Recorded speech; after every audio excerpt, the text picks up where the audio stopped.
Turn up the volume, man. Welcome to the scene where we talking about the streets and what's in between. Race, politics, the culture. Hello, hello, hello. On this episode of A World Between, we are going to be talking about the new documentary on Max regarding Meg the Stallion. As you know, Meg the Stallion is one of the top female rappers in music today.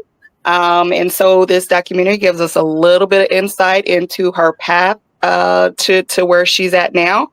But we also want to talk about her impact on the culture. So I'm Elise, realtor and entrepreneur. And I'm Eileen, entrepreneur, HR professional, and artist. And I'm Ellen, attorney, professor, and writer. And welcome to A World Between. Turn up the volume, man. Welcome to the scene where we talking about the streets and what's in between. Race, politics, the culture, and community. A world divided, but this.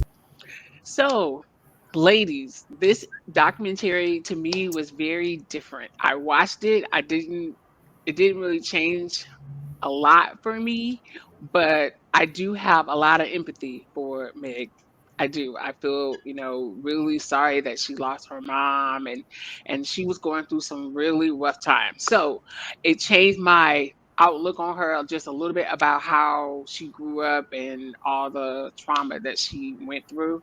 So that part definitely changed my mind about her. Yeah, I'll be honest. I'm the one who wanted to discuss the movie. I like Meg the Stallion. I like her music. I bump her when I'm working out. But I just wanted to just talk about just people's perceptions of her and then how it dispels some perceptions. It made her more human. She's just not somebody who raps and twerks. She's a person. She's a person with feelings, with drive and ambition, and someone who was close to her mother and lost her mother at a young age, a very vulnerable time. So I don't know. I thought it was eye-opening. It really says to me a lot about society and how they treated her during that time when she had been shot by Tory Lanez. So I don't know. I thought it was eye-opening. She seems like a very sweet, genuine person. So to be honest, didn't know much about her. I know that she is a rapper, but I'd never really listened to her music. I can't think of one song that she sings. So Right. I watched the documentary. I mean, experiencing the death of your mother and your close, I understand that, but there were some other things that I just can't agree with. So, I mean, so look, let's get into it. Yeah, so I'm going to listen to you guys because it's clear that I am the odd man out. Because personally, I don't think there was anything to disagree with or agree with or have any perceptions. I think it is an example of how society treats women, Black women especially. And you say no, but I'm saying how we judge her within our community. To me, I thought it was horrible. And you have to have some empathy. I don't think anybody deserves that. It doesn't matter what type of music that they make. And I understand where you're coming from, and I think this is a bigger conversation that we have hinted at when we're talking about separating the person from the persona, the ego from the alter ego. I think that what a person is experiencing in their personal life, we have to be able to separate that from the art. So for me as a person, she's human. Did she deserve that? No. The way people were treating, and maybe we should back up and kind of give an idea of kind of what was happening and what she was feeling. We do encourage you to go look at the documentary, but just to give, like Ellen, if you can give a better understanding of what she was experiencing during this time period. Okay, so it I'm going to give you a summary of it without telling you everything that happens. But we see Megan. We learn that her mom was a rapper. She was inspired by her mother. Her mother was a very big part of her music. Very, very supportive. Um, she is the one who actually videotaped her very first video that went viral on YouTube. So we learned that Meg is from Houston. At the very beginning, she talks about loss. She lost her grandmother. She lost her father at a very, very young age. And I think he was in jail. And then he came out and then she lost him. And then right at the beginning where she was about to catapult into stardom, her mom died unexpectedly. And I think anybody who follows Megan knows this. This is like 2019. Then in 2020, the summer of 2020, she and her best friend and Tory Lanez were in a car, and he shoots her. They were fighting over something, and he shoots her. And she alludes to the fact that this was the summer. I think George Floyd was killed in May. I think the summer of 2020. She did not tell the police that he shot her. She was scared. They were in Beverly Hills. I think they were Black people dealing with the police. So a lot was going on in her mind. So when she got to the hospital, they told her she had bullet fractures, and so she had to come clean because initially she did not say that she was shot by him, which is a big, big, big deal, apparently. And so on the internet, she got a lot of backlash, a lot of hate, a lot of people not liking her, not believing her, really just hatefulness. And she tried to explain. She had just lost her mom. She even admits that she was drinking heavily. She did sleep with him. Not that that really matters, but people made it a big, big deal. More about, I can't put my commentary. I'm doing a subjective summary. So, and it just talks about how that affected her mentally, having to still try to perform and grieve, and still in the midst of prosecuting someone who was once her friend, and then her best friend who betrayed her. So you just see all of these things that have happened to her, and how it could really, it could break anybody. But in spite of all of that, she still went to college. She graduated, got her degree. I think it was from Texas Southern. So she is a very determined young lady. So she went on the Gayle King show. Gayle King asked her, and she was really upset that she asked her about her romantic relationship. It wasn't really, she slept with him, but she lied about it. And again, people use that. And I'm sorry, the vitriol, and they show clips, and I'm glad they show clips of all this the people who were saying horrible things about her. Even someone saying in his FedEx shirt that she should have been shot, and he aimed too low, should have aimed in the head. Nobody deserves that. People still don't even talk more about that. But her mental health, was strained, and she took a break. She went to therapy. I think she doesn't say the type of therapy she gets, but she got therapy to deal with not just the shooting, but also the loss. She's grieving the loss of the people closest to her, including her best friend who betrayed her. So that's a brief summary of the documentary. Like I said, it was telling in the way that she has been treated in the media. So you mentioned that, like at the highest where she was getting ready to really catapult her career was in 2020. So in 2020, though, there were so many things that were going on. COVID was happening. George Floyd happened. Her mother passed away. Yeah. And so what I did notice, and this is me really focusing on her as the person, what I did notice is that she didn't seem to take a break then. No. So part of her emotional state was a culmination of all of those things happening at the same time. Because she did say she pretty much she performed 3 weeks after her mom died. Yeah. Yeah, and like I said, no one deserves any of the type of things that happened to her. She got shot, and no one is saying that.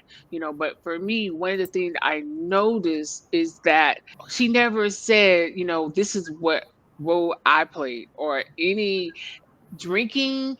We have to let young people know that there are consequences for, not saying that she deserves it. I'm saying that because that video, she was kicked out of the party because all three of them was sloppy drunk. That's why they were kicked out of the party. And so she never addressed the drink. I know she said, I like to drink, I like to, and I'm not saying that she deserves it, but it's just like, when if just give you an example. So if you have $5,000 cash and you go somewhere, let's say New York, where it's like a really, really high crime rate, and you have a see-through purse and you have that money in there and you get robbed, would you say that person had any accountability at all for them getting robbed? Responsibility. Do Yeah. I'm just asking, would you think they had any, or that person?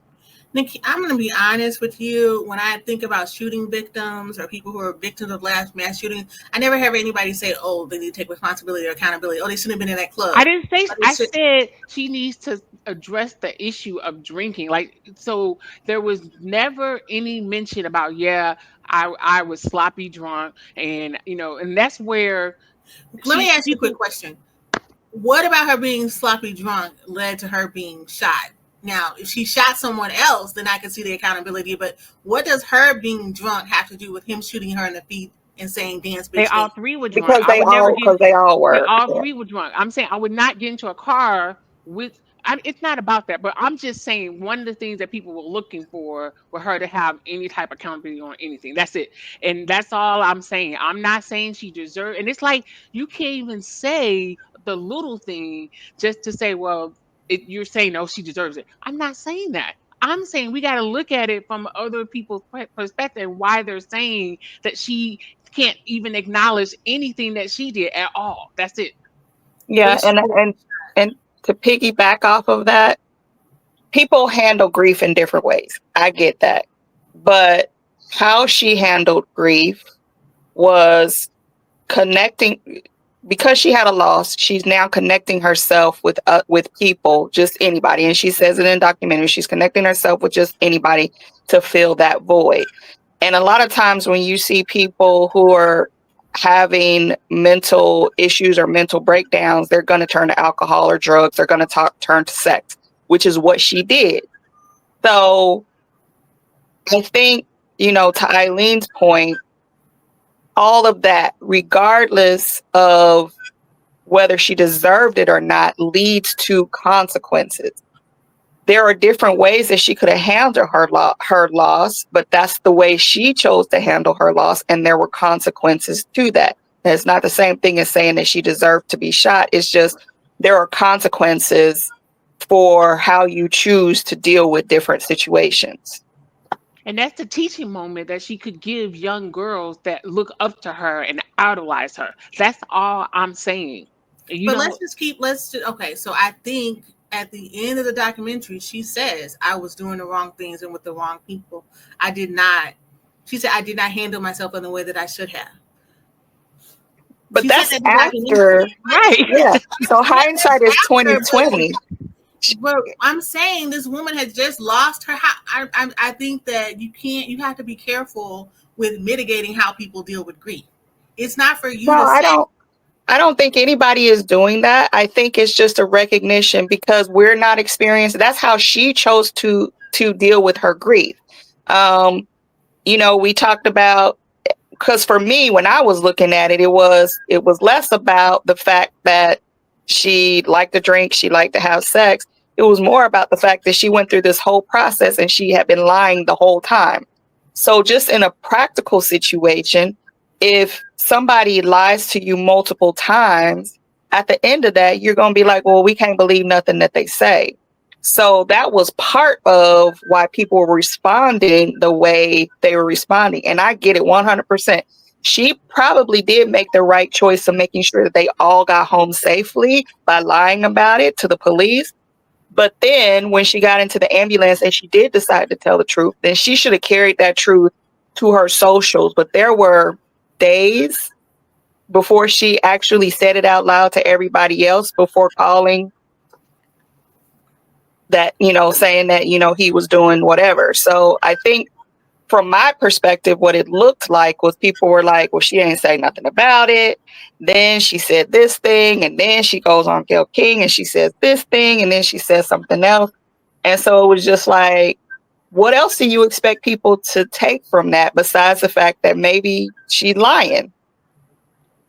I think that it's interesting that we are trying to say what somebody who has been shot, who admitted that she was drunk.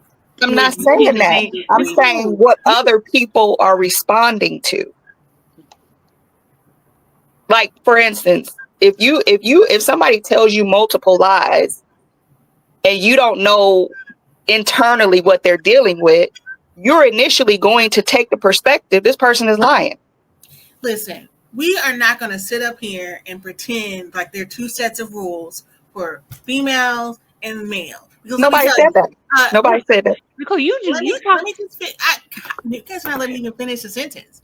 Like when Cassie said that Diddy did what he did, people automatically did not believe her. Most people didn't.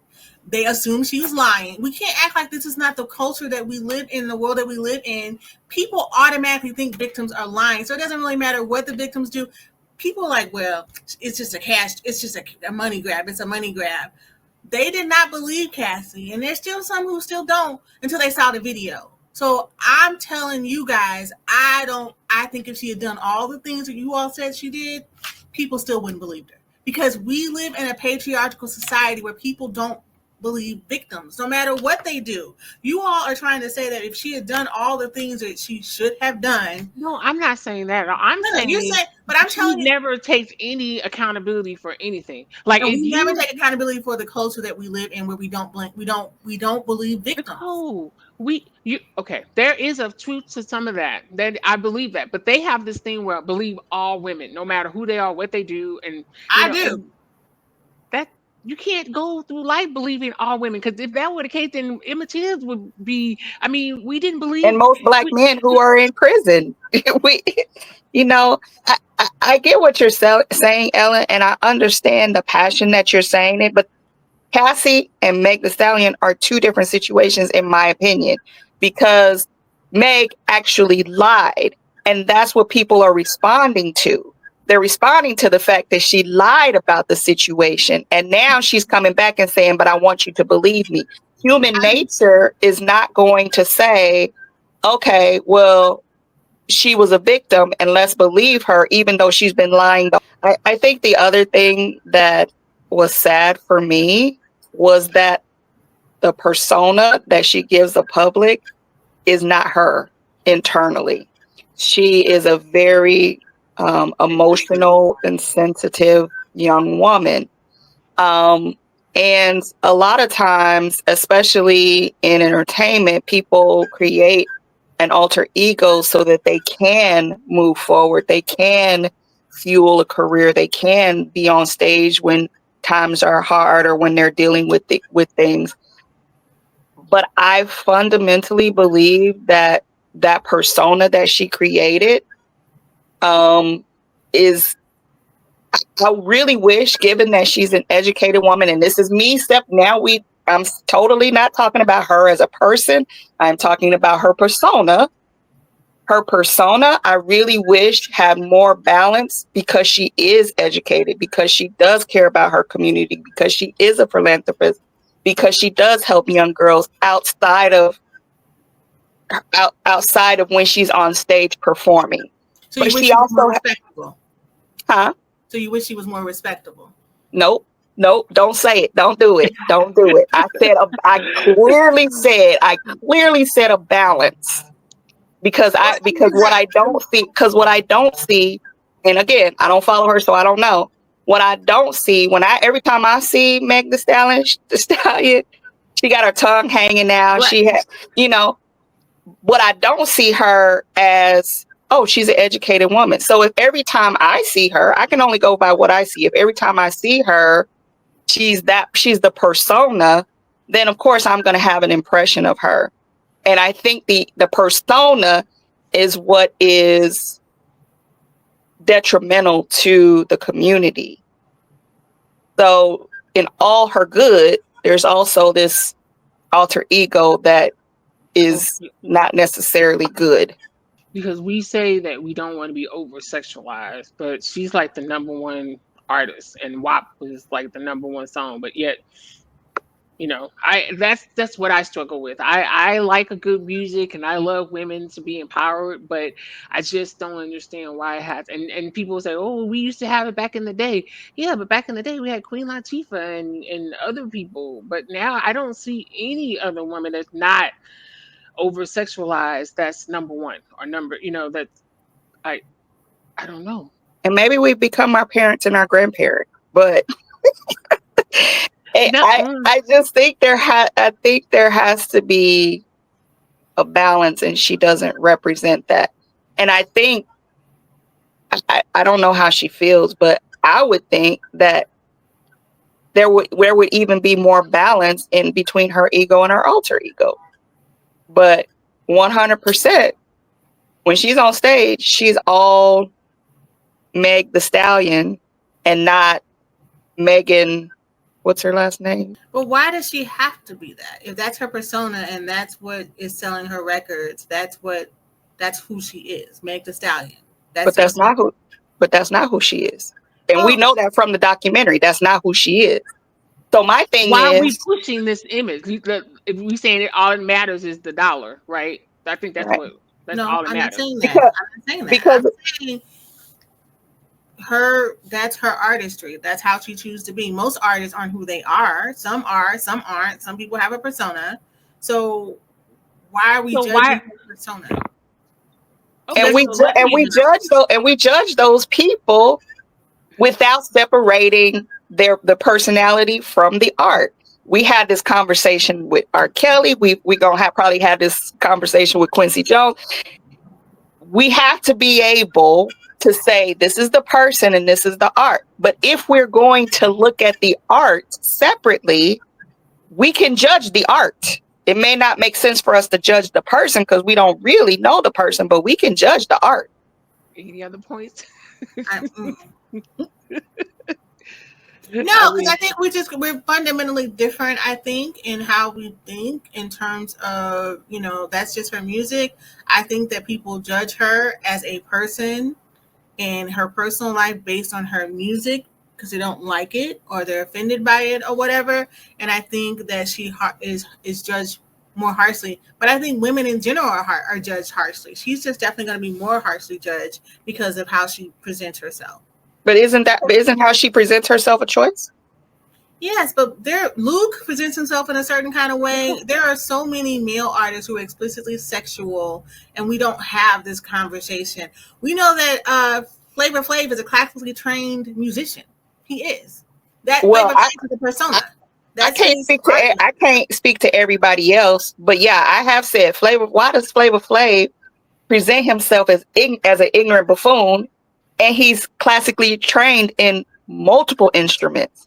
I have said that about other people. I don't listen to Luke. I don't care. I don't listen. But I don't know if that represents everybody, but I think that some people do that. I'm sorry. Go ahead. And Luke, I mean, let's be real. Luke is underground. It's not like he was number one, Billboard number one. I mean, that was like 30, 20 years ago. And he's not on mainstream. She is mainstream. I mean, we can't compare the two. I just I'm alone in this. So it's not being alone. We're just putting our points out there, and we're just I know. I said, and they're valid points in that you guys think, and that's cool. Like, I think my points are valid too. We're not gonna. There's no change in anybody's mind, so I'm gonna say okay. So there's also one more thing that I did want to bring up that I was thinking as I was watching, and that is about influence. And particularly, and I think we'll get to this in other podcasts, I think we're going to get to the point where we have to have real discussions about how men see women, how women see men. And My challenge is that she presented this persona. All these women are following the persona, which is not actually real to Meg.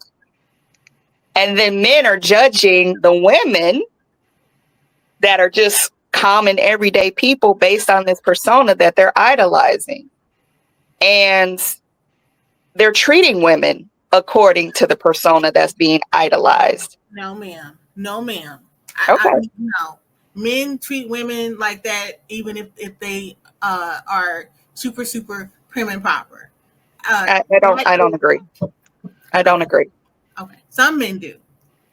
I don't Okay, think but first of all, again, we can't generalize because there's some raggedy men out there. We can just say that. But we're not talking about the raggedy men. We're talking about men in general having an impression of women because they're like, oh, and I mean, she's doing it, but she got another side to her.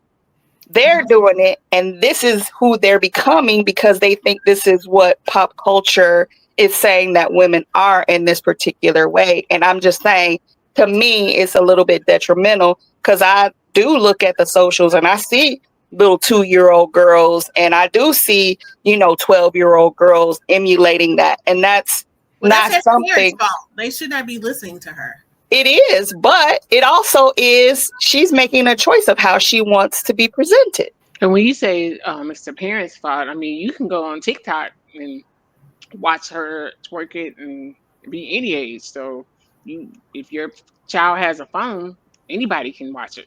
That's an unfortunate thing because when we were growing up, everything happened after we went to sleep. Right. That is very true. That is very, very true. And I'm saying that because I did watch Benny Hill. I never understood Benny Hill. I was always so confused. Me too. And they always were taking their shirts off. I was like, "Ooh, what is this?" That ain't all they took off. Really? But, so yeah, this discussion has been enlightening. Any other points you all want to make?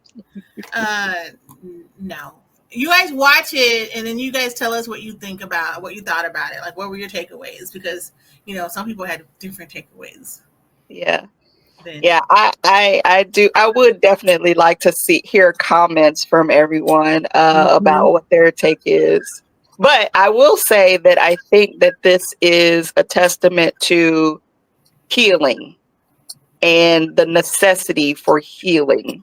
Yes, and mental. And I'm yes. so glad that she knew when to walk away and to really take care of herself. So that's the thing that we as Black women can take and agree on as relates to this, is that she took the time to heal herself so that she could come out a better Megan and more centered. And she was, even like you said, able to realize the mistakes that she made during that period. But I think it takes healing and a willingness to do the work. I can't say because I don't know what her before and after. I don't know before healing and after healing music sounds like, but I'll believe you. Well, wait a minute. She talks about her new album. You guys didn't hear the clips? I know, but album? I know, but you just hear the clips. I didn't listen to it. So that's gonna be your homework, Eileen. I need you to listen to her new album. I'll pick a couple of songs out. Because honestly, there's some other rappers. You all said Glorilla is not over sexualized, and I love her. Her music is really, really good. But here's the thing: I love her too in her personal self. I don't know anything about her as an entertainer. I just think she's cute when I see her in interviews. So, but to be honest, a lot of aunties are listening to Glorilla. Like this whole album. Anyway, it's hard for me to listen to rap music because my ears don't register the sound or something for some reason. Okay. It just sounds like Charlie Brown. Oh my. I mean, how did I get here? I don't know. I do try. It just doesn't. I'm like, what are they saying? What? I mean, I can say that about new rap, but like the old school rap. No, okay. Well, I mean, anyway, I know LL Cool J, and I know Will Smith, and I know Kwame, and I know Care. I mean, pre maybe pre 95, I know, but after that, when I was actually partying, Right, but right. back in the 90s. But I know yeah, the Give away our age. look. I know their yeah, names. I don't purchase their. I'll listen to it to hear it, listen to the lyrics. I'm like, oh, is that what she's saying? So I hate to do that, but that's what I do. But yeah. yeah. But Well, we anyhow, hope you enjoyed the show. hopefully Again, don't leave your forget to comment. hit the like, share, comment. What you guys think? Did you agree? Who did you all agree with? And then tell us why. All right. Bye. Bye. Bye. Turn up the volume, man. Welcome to the scene where we talking about the streets and what's in between. Race, politics, the culture, and community. A world divided, but this positive unity. Entertainment trends, how the system shapes. From the hood struggles to the movements we make.